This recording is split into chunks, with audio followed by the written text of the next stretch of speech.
We begin the current Daf, Mesech Moed Katan Daf. We begin 6 lines down at the top of the Yomid, where the Gemara continues with discussion of the previous Daf. We mentioned our previous Mishnah, Halacha, where we were talking about the Halachas of Moed here in this Masechta, that a person only get married on Chol Moed, and one of the reasons was because Ima Arvin Simcha v'Simcha.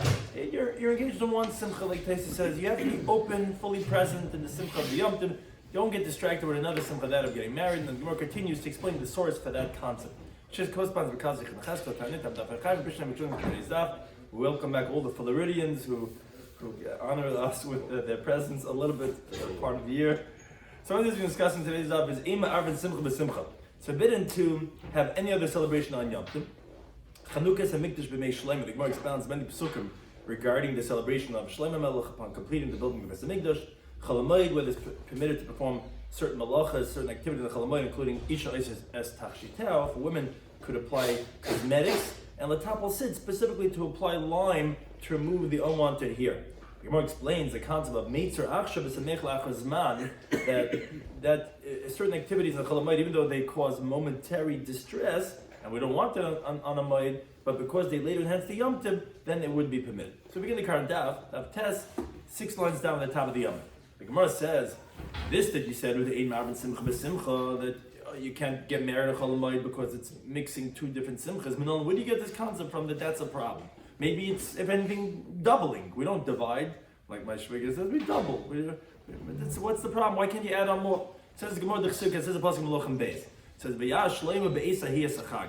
Shlomo Melech at that time made the celebration. V'chol Yisrael ima kal gadol, and all the Jewish people were with him, a large assembly. Melavoi Chamas, from approaching that of the area of Chamas, ad Nachal Mitzrayim, up until the brook of Mitzrayim, of Nei Hashem in front of Hashem our God. Shivas Yom and Mishivas Yom. It was 7 days and 7 days, which was Arba Asayim, which was 14 days. Now, that was because he had 7 days of the Chanukah's Beis Hamikdash, and then they had the 7 days of the Yom Tov of Sukkot. Now, says the Gemara, if you would hold that you could mix two different simchas together, then he should have waited up until Sukkot, and then celebrated 7 days of joy, for the Chanukah's Habayis and for the Yom Tov. As Taisa explains, people have to go to work. Not everyone gets the ability just to take off of 14 days. So you shouldn't be mavatal people from work for 14 days. Hold up the celebration of Chanukah's Beis Hamikdash right till you get to Sukkot, and then you'll do to kill two birds with one stone. You'll do both of them at the same time. Obviously, no, you couldn't do it at the same time. You had to do 7 days before Sukkot, Chanukah's Habayis, and then 7 days of Sukkot. Says Gemara, what's the raya? Maybe you're right. Maybe we don't wait. We don't delay getting married up until the Yom Tov, just like Shlomo Melech didn't wait. So that you could prove. But if let's say it happens and it falls out, then Avdina, then we would get married on Chol Moed. We're not going to push it off. You're right, Shlomo Melech didn't push it off. But maybe if it happened, you could. But in the Halacha Mishnah, we're saying, no, you're not allowed to. Says the Gemara, if that would be the case, that where it would happen, you would be able to do it, then then Shlomo Melech should have done that. He should have delayed a little bit from the construction up until Sukkot, so that it should happen that the Chanukah's Habayis happens on Sukkot. From the fact that he didn't push that off, obviously no, because you're not allowed to. Says the Gemara, no, what's the proof? Shiur bin Beis Hamikdash l'misharina. You can't leave over building from the construction of the Beis Hamikdash. If you can finish it, you finish it. You don't delay. That's why. But maybe if it would happen, maybe then Taka, you could have another simcha on Yom Tov. Says Gemara, no, it's not true. Because then then you should have left over what's called in the Amma square of Kal Ya'ir. What happened was that on the narrow part of the roof, the roof narrows up until a square, and that they would cover with a piece of iron with spikes on it, because they don't want the ravens to sit on it, and that's not really considered part of the primary structure. So, or like Tyson says, that even though it's part of the structure, but it's really only so that there shouldn't be any tumah over there. They don't want to have the shruts and dead creatures. So it's not such a tzayich. So they should have left that over, so it wouldn't really be missing in the building the Beis Hamikdash, but they wouldn't have been finished. And then they would finish right before Yom Tov. So if you say that it could, if it happens, then you could have another Simcha Yom Tov, then why didn't Shlomo Melech leave over just the crowd chasers which are these small pegs that it's not really part of the primary structure. And then you could have made the simcha together. If you hold that, if it happens, you could do it. Says the Gemara, no, it's not true, because this square of the crowd chasers is really also considered part of the necessary structure. And therefore, that's why Shlomo didn't leave it over. But again, we still don't have a proof. We could still say whenever it would happen, that Punk the Chasna falls out that we're going to make it on Yom Tov, so we still don't know that you cannot do it, because for Shlomo it's not a raya. And it's just that what's he supposed to do? They finished the week before. I'm going to push it off. I can't push it off building Mesa English. So, but if it would have happened, then maybe they would have done it. So Ella Rana says, you're right. The proof is not from the fact that he didn't push it off, but rather midviyat kra. I could tell you this halachic source from an extra word in the pasuk. Because mechti, let's see, Ksiv, it says in the pasuk it was Arba Asar Yom that the Jewish people celebrated for 14 days. So Shibbos Yom is Shibbos Yom Malamali. I mean, why do you need to tell me it was 7 plus 7? Basement it's 14 days. So Shema Minod, what the pasuk is trying to tell you is Hani Luchud v'Hani Luchud. This is separate and this is separate. You couldn't have made them together even if it would happen. It has to be 7 and 7. That is the source for the famous concept of Eima Avin Simcha B'Simcha Yeda Ayin Zog Eima Avin Simcha Simcha. This is the Makah. Makah is an extra words in the pasuk of Shibbos Yom and Shibbos Yomim to say this is it and it's separate. It can't be mixed together. Shlomo Melech couldn't make it together, not because it didn't. It just happened to be. You had to make it separate. You can't make it together. And therefore, that's how the source we know for halacha that you can't get married on Chodesh Hamoed. Now, related discussion. Once we brought in this source of Shlomo Melech with the Chanukas Beis Hamikdash, so in Talmudic style we get into a discussion about that. Amar Parnach Amar Rabbi Yochanan says that year when they made the Chanukas Beis Hamikdash, La'asa Yisrael es Yom Kippur, the Jewish people did not celebrate Yom Kippur. The reason for that is because we said 7 days before Sukkot they were making Chanukas Habayis, and every single day they were making a Mishta B'Simcha. As it says, V'yashlem V'esahi as a Chag, they made 7 days and 7 days, 14 days. So they were eating on Yom Kippur. The Jewish people were worried. They were saying, we always say it in a euphemistic way. Maybe the enemies of the Jewish people, which is on the Jews themselves, maybe they had kloya. They're to be wiped out. Yom Kippur, we're eating? Heavenly Words came and said to them, you are all prepared for the life of the world to come. Says my darsh, what did they darshan that they could eat on Yom Kippur? Where are they coming from? So I'm a Kavachim. The Jewish people said as a Kavachim. Mishkan, if regarding the tabernacle, which was in the midbar, Shem Kedushas Kedusham, that wasn't an everlasting Kedusha, it was only temporary, that was only up until the base makers were going to be built. And moreover, the Korban Yachid, when they inaugurated the Mishkan, the Nesiim, they brought their own individual karbanos. We learned in the Nesiim by Chodesh Nisan, that was their own private karbanos. And yet, Deiche Shabbos, which the Gemara is going to shortly explain where do we know that, but they were able to bring their own private karbanos and override Shabbos, which is a skila. Shabbos there's a death penalty of getting stoned, which is more chomer than just karetz. And still was Deicha, so Mikdash, or the temple, the Kedushas Olam, where it's an everlasting sanctity. But Korban Tzibur, and moreover, the karbanos that they brought in the days of the Chanukas Habayis by Shlomo Melech were karbanos Tzibur, weren't anyone's individual karbanos, they were public karbanos. And moreover, this that we're overriding the Yom Kippurim is only something that onish kares. If you override Yom Kippur, it's only Pesach Kares, not skila like Shabbos. So the Kalshkin isn't a Kalshkin that for sure it should override Yom Kippurim. If by the Mishkan, which is a temporary Kedusha, and it was Korban Yachid, was Deicha Shabbos, so here where it's a Mikdash, which is Kedusha's Olam, it's a Korban Tzibur, for sure it should override Yom Kippur, which only Kares. And wasn't that the Pia Dibel? The Torah said that one should have done Moshe Rabbeinu. But where do we know that it should be done on Shabbos?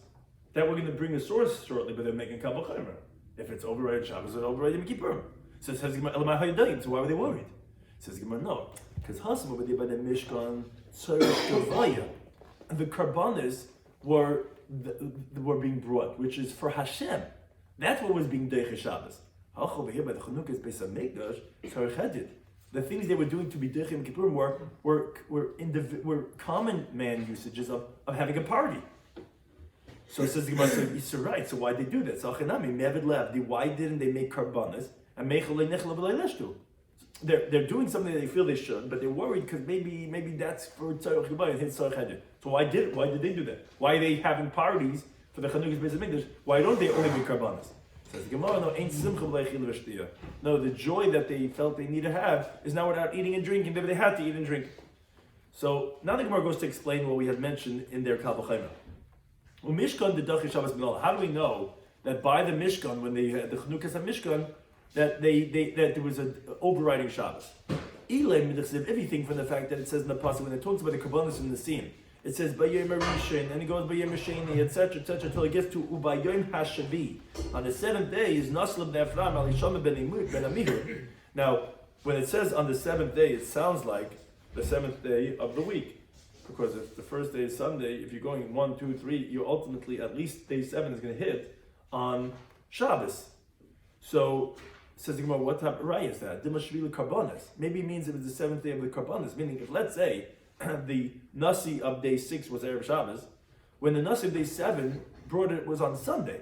Why is it saying Bayom Hashvi? It means the 7th day of the Karbonis of the Nasim. What's the raya that they brought their Karbonis on Shabbos? So Rav Nachman Yitzchak says because Amakra, go further when it says B'yom Ashte Asher Yom. When it's spoken about on the 11th day, it said Nasl Bnei Asher Pagil Ben Achron. Now, why does it say the word B'yom Ashte Asher Yom? It already said B'yom Ashte Asher. Why is it saying Yom? That word Yom is extra. It sounds like Ma Yom Kuli Ratzav is comparing because to teach you just like the day is continuous. There's no stop in the middle of a day. Af Ashte Asher Kul Mertuf, and also all the 11 also is continuous. There's no stop in between that is even on Shabbos. Says Gemara, but how do you know that? Maybe Dilma Yom Haru'uyim. Maybe there's no stop from the days that it was appropriate to bring. But who said it would be done on Shabbos? Says Gemara, yeah, okay, you're right. But Krachin was another pasuk. The next pasuk, when it says B'yom Shneim Asa Yom, it says on day 12. Again, it says the word Yom extra because it says already said so what's Yom? To tell you, my Yom Kuli Ratzav, just like a day is continuous. All the 12 days were continuous. Maybe also, like we said before, maybe it's Yom HaRu'uyim. It was day 12 of what's appropriate to be, but not on Shabbos. Says Gemara, that's the case. Trey Kroy Lomali. Why do I need 2 psukim to say the word Yom to tell me to compare it that it's Ratzav if I already know that although that are raw? Obviously, the second one is telling me not just the ones that are raw, but even the one technically it wouldn't be raw, which is Shabbos, that it was brought. And that's why I know that in the Mishkan, their Kabban is Yachid for the Simcha of the Chanukah was Deicha Shabbos. So therefore the Yidden said, here it's a mikdash for Kedushas Olam, and it's only Yom Kippurim, and it's a Karban Tzibur, for sure it's going to override. Now, the Gemara asks, on the teaching of Rabbi Yochanan, mikdash Tedeicha Yom Kippurim Menala. How do we know that they actually were Deicha Yom Kippurim? Rabbi Yochanan is telling over this story that this is what they did in the times of Shlomo Melech, that they said they were overriding Yom Kippurim because of their Kaluchema. So how do you know? Where did Rabbi Yochanan get this from? If you think because it says that they celebrate for 14 days straight, and obviously you do the math, 7 days before Sukkot is Yom Kippurim is 5 days before. Obviously doing 7 days before was they were celebrating Yom Kippurim. But the Gemara asked the same type of question we asked before. Maybe only for days that are fit for parties, they made a party. But of course that's excluding Yom Kippurim. Where do you get that idea that it was on Yom Kippurim too? Says Gemara, he learns out a Gzerushav the word Yom. When it talks about the Nasim by the Mishkan, which we learned out from Tuk Sukkim that when it said Yom over there meant it was continuous even on Shabbos. So the Mishnah of the Chanukah is based on Mikdash, which was when it says 14 days, it mentions there Arbasa Yom, the same word Yom, to tell you that totally straight even through Yom Kippur. And that's how he knows that that's what they did. Now, we mentioned that they were afraid. But Yatsa Baskav Amalam, I haven't always came out and said to them, don't worry, you're all prepared for the life of the world to come. It says, where do we know this idea that they were forgiven?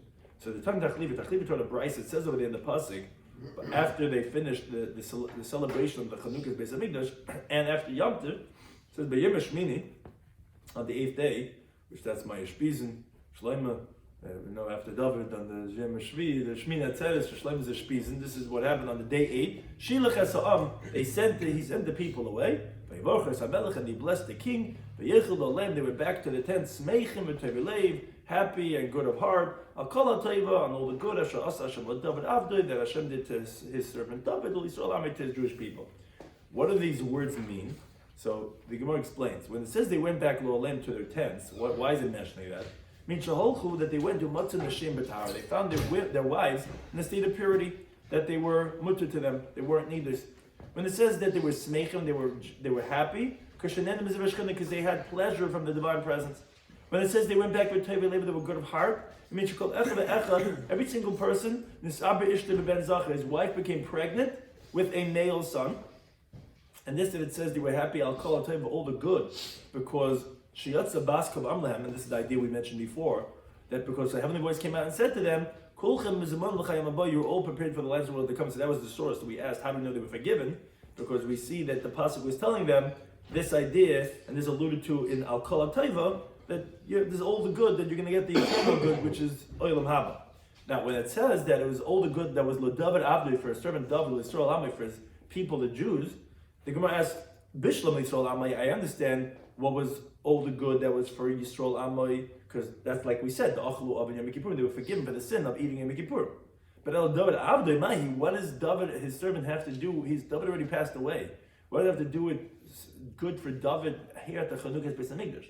So I remember Yehuda Menavi says as follows. He says, at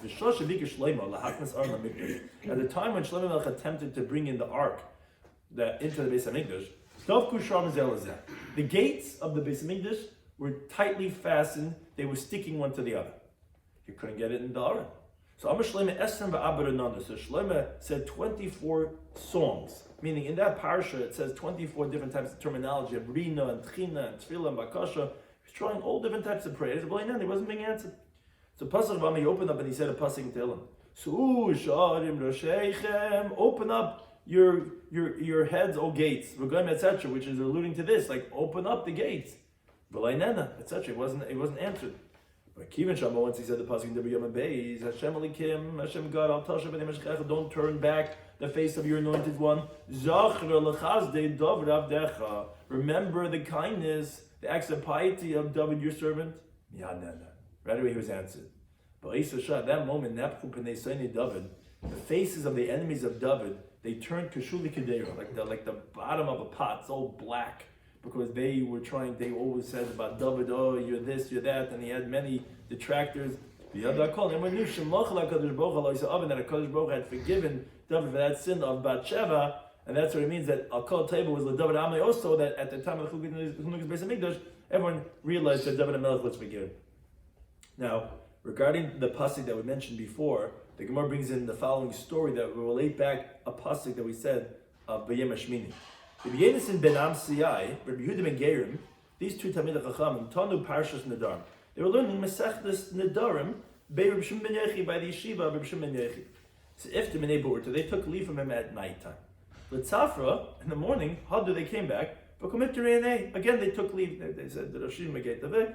That was at night. And they come back again the next morning. They come to the Rebbe. He says, Megay Tavek. Amalu said to them, if Tiftu Minei Borta didn't really take leave from me already at nighttime, why are you guys coming back?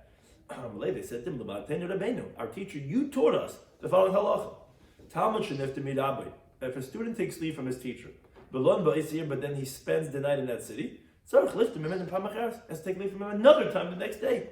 Like it says in the pasuk that we quoted before.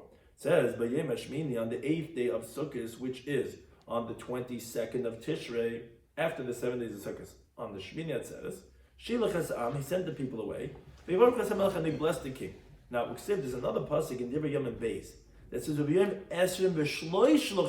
on day 23 of the 7th month of Tishrei, Shilach Hasam, he sent away the people. Obviously, we see that on the 22nd and on the 23rd, they took leave from him. Ella, rather, which one is it?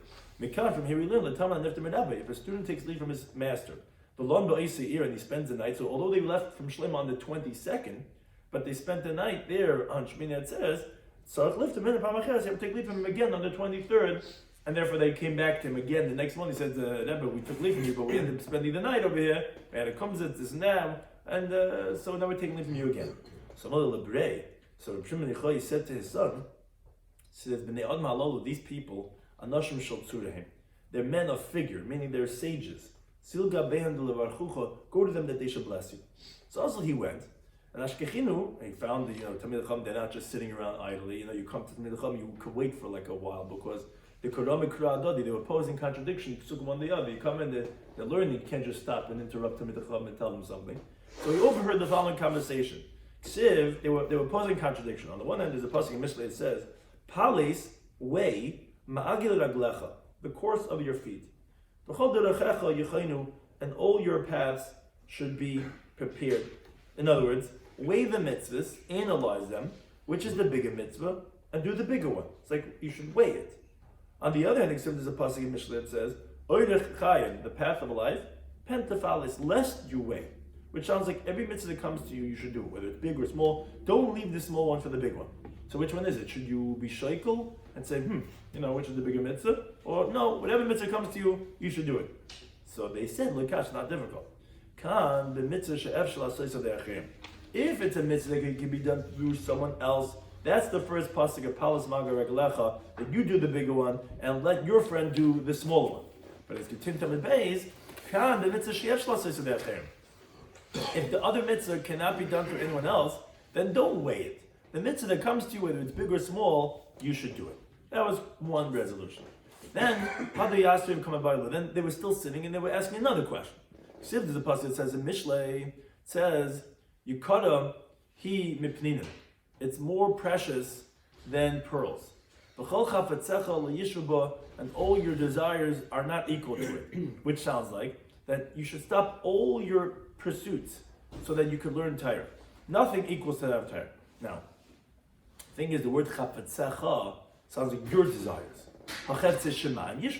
But the desires of heaven are equal to the learning of Torah. In other words, if you could do a mitzvah, then stop learning and do the mitzvah. Okay, the problem is that Uksib, there's another pasuk in Mishlei that says, Kol chafetzim lo yishuva, all desires, not your desires, all desires don't equal to Torah. Sounds like that even desires of heaven don't equal that. You should actually don't do the mitzvah and you should learn Torah. So which one comes first? Learning Torah or doing mitzvah? So here also, says the Gemara, similarly like we said before, Kan the mitzvah if the mitzvah is possible to be done by someone else, you learn Torah, let someone else do the mitzvah. Kan the mitzvah but if the mitzvah that cannot be done through others, then, as Tais explains, doing the mitzvah is better. Because even Reb Shimon Yochai, he has to stop learning Torah to make a sukkah, to shaka lulav, and in contrast to, let's say, davening and kriyishma, that he wouldn't stop, because like Shloimy says that they're both really elements of like learning Torah, kriyishma, tefillah, and learning. So you continue learning. But when do we say chavteh shemaim yishuba? Is if it cannot be done through someone else, then you have to stop learning to go ahead and do the mitzvah. Okay, so then Amalei, they see him, someone's sitting next to them, says, My Bayisacha, what are you doing over here? So says Amalei, he said to them, Damali Abba, my father told me, Zilga Bayi, go to these men so that they're going to give you a bracha, they'll bless you. Amalei, they said to him as follows, Yehirab may be the will, the Tizra Volei Techtzad, that you plant and you don't reap, you don't harvest. Ta'ayil Volei Tepuk, you should take in, but not take out. Tepuk Volei Teil, you should take out and not take in. Now, it sounded like what he was telling them, what they were telling him, was regarding, let's say, business. Like, take in and don't take out. Sounds like you should bring in merchandise, but you're not going to take it out. You're going to have your warehouses full, and you're not going to be able to sell anything on Amazon. Or let's say, typically tail meant that you'll take out but won't bring in, is that you're going to spend all this money on merchandise somewhere else, and you're not going to be able to bring it in. So it sounds like that, almost that they're cursing him. And moreover, they continued and said, Lichrim Beisach, your house should be destroyed, and you should, dwell in an inn. And Lavav Pesach, your table should be messed up. And you shouldn't see a new year. So it literally sounded like they were cursing him, you should plant and not reap, and you should take in merchandise, you're not going to have to get rid of it. You're going to be spending, you're not going to bring it in, your house will be destroyed, you're going to have to sleep in some hostel, your table should be messed up, and you're not going to see the new year. It sounds like you're going to die before you get to the next year. So Kiyasa Gabavu, when he came to his father, Amalei says, Tati, he says, not only did they not bless me, they were paining me. Every word they said, they were cursing me. So Amalei said to him, My Amalach, what did they tell you? He said, Hachim Hachim Amalei, they said this and this. Amalei said to him, Hanach Kulur B'chasinenu. These are all brachas. You have to understand, Chacham talk in cryptic ways some ways, but it's all blessings. Tizra, so when they said you're going to plant and you're not going to harvest, you know what that meant? It meant toilet banim. You're going to give birth to children below you, you're not going to die. So it's like planting without reaping. The grim reaper comes. They're not going to gather them in. When they said ta'ayil loy tepuk, that you're going to bring in and you're not going to send out, it meant ta'ayil kalasa. You're going to bring in a daughter-in-law, shneir, that generally the daughter-in-law comes to her husband, to his house. And that your sons won't die, that the daughter-in-law will leave and go back to their father's household. That's what it was saying. When they said, you're going to send forth and you're not going to bring it back, man, totally bunts, you're going to give birth to daughters, and they're going to go to their husbands' families. And that their husbands are not going to die, and they're going to come back to you. No, you're only going to send forth and they're not going to come back. When they told you that your house is going to be destroyed and you're going to sleep in some motel, meant because the high alma ushpizach. This world is a hostel. Because vahi alma, that world, the world to come, is based as really where your permanent house is. So still, like it says, the pasuk can tell him, like the famous song, "I'm just passing through." Right, the story with the Chavetz Chaim, right? Where's all your furniture? Where's your furniture? I'm just passing through. Moses is passing through. This is temporary. Like it says in the pasuk can tell him, kirbam, their insides, but Teimel Oilam are their homes forever. But I'll take your kirbam, don't read their insides, el kivram. Rather, their grave is really where Teimel Oilam is, where their everlasting house is. You say, you want to know where real estate, where you're going to be buried. That's longer than the time we're going to be spending over here, So essentially, when they told them, Lichra Beisach, your house should be destroyed, it meant your grave should be destroyed, because that's where that's where your permanent residence is. And that is, they were telling you that you should not die, because your grave is going to be destroyed. Rather, you should live a long life, because you're going to be in your temporary life, which is where you are right now, as you are alive. That's what they were telling him. And when they told him, Lavav Pesach, your table should be messed up, this is Bebana Bebansa. Meaning, everyone knows if you don't have kids in the house, your house can be very clean, very organized. But if you have kids, so then everything gets messed up. You just had 7 hours of cleaning up, and then half hour later, you have the whole bowl of cereal, and everything is all over the place. We just paid 7 hours of cleaning up. This is a whole days of work here. And that's what they were blessing him, that your table should be messed up. Like the famous magnet, I think, for all the messy dishes and all the laundry I have to clean, because that means to say that I have a family, right? So that's what they're blessing him, is that, let your table be messed up, you'll have a family. And the most difficult of them, that when they said, you won't see a new year, but it sounds like they're cursing him, he's not going to live to next year, they were telling him, like Thomas Intach, your wife is not going to pass away, and you're not going to get married to another wife, because what that was referring to was the famous Shana Rishayna of marriage, because it says in the pasuk, for a whole year. So they were telling him, you're not going to see a new year, meaning you're not going to see the new year of Shana Rishayna, because you're going to stay, your wife's not going to die, and you're going to stay married to her. So all the words they said to him, which sound like paining him, is the father says you have to chap chacham, and everything was a bracha. Now, similarly, about a father telling his son to go get brachas. Shimon Chalafta iftiminei derav. Shimon Chalafta was taking leave of Rav. Amalei, and the gear says Lebrei, said to his son, Zil gabed lebarchuch, go to him. So, a guy, a heilige is do guy. Nama brucha. So Amalei said to him, Rabbi may be the will. Deloy tavayish, that you don't embarrass, but like tisbayir, and you don't get embarrassed. Meaning, what it sounds like from Rashi is that don't embarrass others, so that you don't get embarrassed. Meaning that you shouldn't come to the situation, because then you might get embarrassed. So we came back to his father. Amalei says, what was the brucha?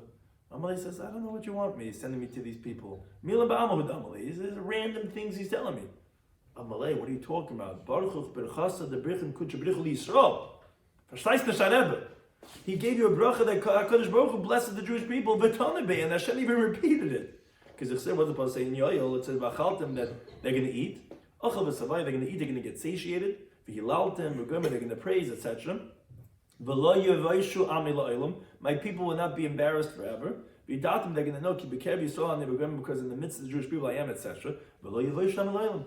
And again, he repeats it a second time, and my people will not be embarrassed forever, which, again, from Rashi, it sounds like from the fact that it doubles is that you shouldn't embarrass so that you shouldn't become embarrassed. But ultimately, the idea is that not getting embarrassed is not just a random thing that Rebbe was blessing you. This is something that HaKadosh Baruch Hu blessed the Jewish people, and he repeats it a second time. So therefore, machna shavek from the brucha from the Rebbe. We continue to look in the Mishnah. We said, what are you allowed to do in Chol HaShemayid? So we say not get married, but we said a woman could go ahead and make her adornments in general on Chol HaShemayid. So the Brisa elaborates what exactly are the woman's tachshitim that she's allowed to do that we're permitting on Chol HaShemayid. So talking about the Brisa, of course you're allowed to put on jewelry, so what does it mean tachshitim? These are the adornments of the woman. It's kecheles, so she could place kachayil, which is some type of a makeup between her eyes, so that she, I like Rashi's word, shedoimis noim, like when she appears beautiful, right? So that's what makeup could do for a woman. And upekeses, which Rashi tells exactly what pekeses means, but Rashi here says that it separates her hair. She parts her hair to either side, or it can mean braiding her hair. It could mean a few different interpretations. Umavira srak al paneha, and she could put rouge on her face, which is a type of a makeup, so that she appears red, like a red complexion. Vikidami, some say different girsa, maveris and the girsa sakin al paneha shalmata, that she could. It sounds similarly mavira, but it's sakin. And it's al paneha, it doesn't mean on her face. It's not really rouge on her face. Actually, she could take a knife on her lower face, by the genital area, so that actually to remove the pubic hair, that she could do that also on Chol HaShemayim. Now, the Gemara brings a story that the base of the Rav Chizda, the wife of Rav Chizda, Mekashka, she got all adorned, meaning she did all those things we just said here in the Gemara, that she put on rouge, and she put on makeup, and she braided her hair, did all these things, Ba'ampe Kalasa, in front of her daughter-in-law. Meaning, Rashi says she was so old that she had a daughter-in-law, that who was the wife of her son. Now, yes, Rav Huna Bachinda, Kamei Rav Chizda, Rav Huna Bachinda was sitting in front of Rav Chizda, who, again, it was his wife that did this, that put on makeup and did her hair and all these things. But he also would come and he was sitting there saying, what do you mean? Leishon, we didn't learn this, that the Mishnah said, that we elaborated in the Brisa that a woman can make her tachshitin el yilada, a young woman, who that's normal for her. And since it's normal for her to get all dressed up, so therefore it's a simcha for a Moed to get all dressed up and makeup and hair and all these things. Avazakena, but an old woman, lie.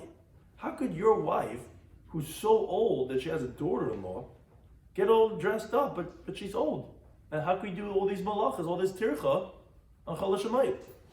So Malay said to him, Rav Chizda said to her, like Allah Shalom Shmuel, like by God, Afil imcha, even your mother, Afil even your mother's mother, and even if she's standing on the opening of her grave, she's permitted to get put on her makeup. There's a pretty graphic visualization over there, like by the keva, mamish by the opening of the grave, and that's how much a woman needs this.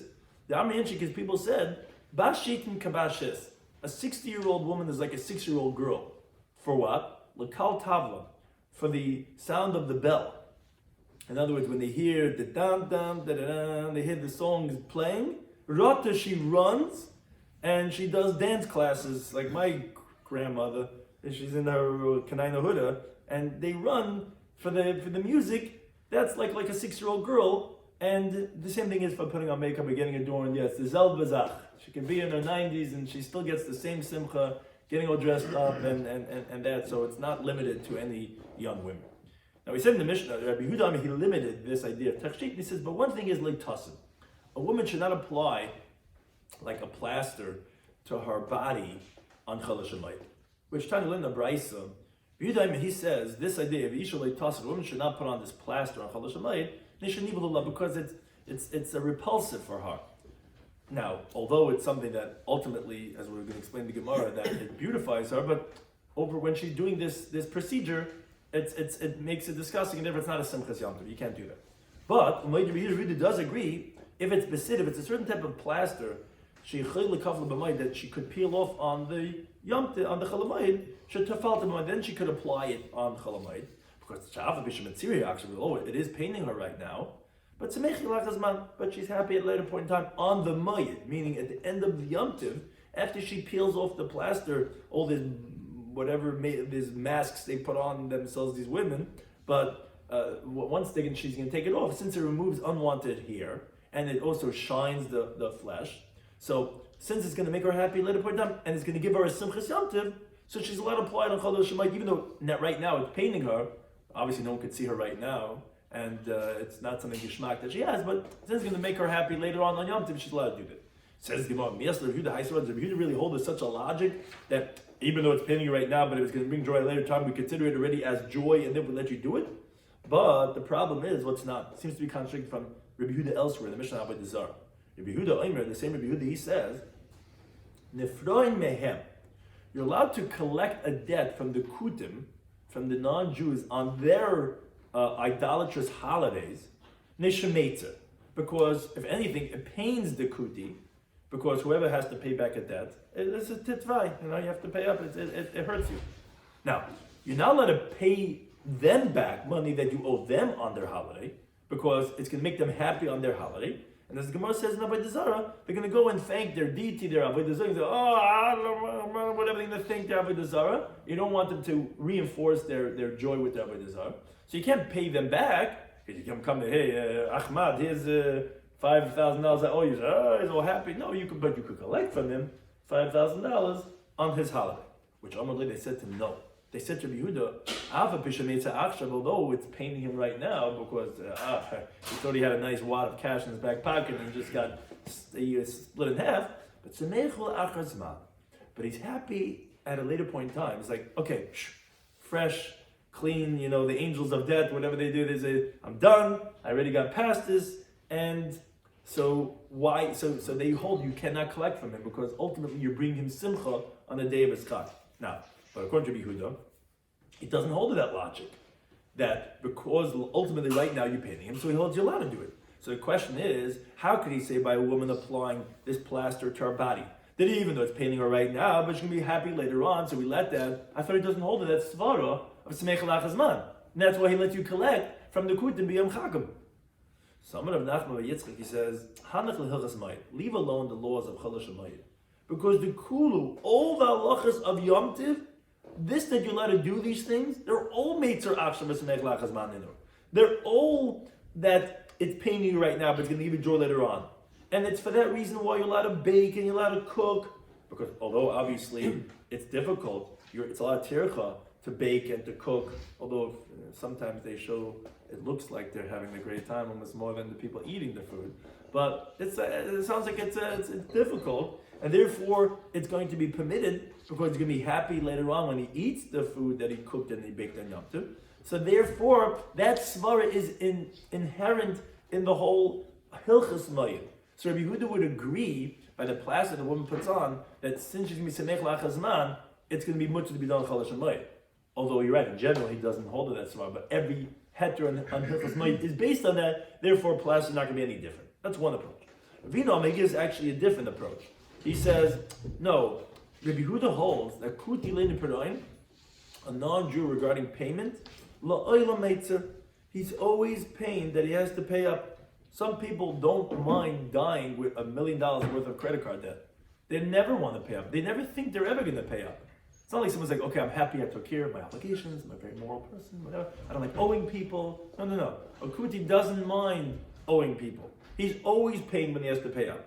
Therefore, Rabbi Yehuda doesn't hold over there of what the Rabbanu argue, saying, no, Rabbi Yehuda, you can't even collect from him. Because even though paying him right now, he's going to be happy later on. No, he's not happy later on.